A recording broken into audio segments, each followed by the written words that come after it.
Porsche 911 Carrera 4S tahun 2024 bukan sekadar kereta, ia adalah gaya hidup. Bayangkan impian anda jadi kenyataan.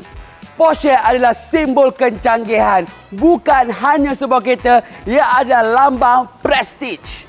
Porsche Carrera 4S, mahkota dalam dunia otomotif. Jika Tony Stark adalah orang Jerman, inilah kereta yang dia akan pandu. Serius, betul. Bro, seat dia macam kena peluk dengan katil king size. Sedap. Tapi dia boleh ke buat kita rasa tak nak keluar? Ini Porsche. Kita akan keluar bila dia suruh, bukan kita.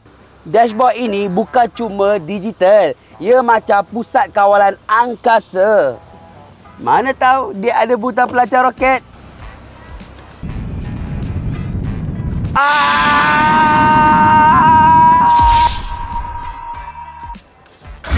Bro, bunyi anjing je macam nak makan saya lah.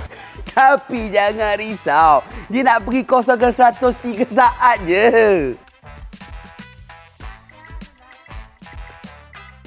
Kereta ini bukan sekadar bergerak. Dia buat setiap detik hidup kita lebih berharga. Kalau anda nak rasa hidup mewah macam ni, tekan follow. Mari tengok lebih banyak kereta premium di sini. Sentimas sentiasa emas.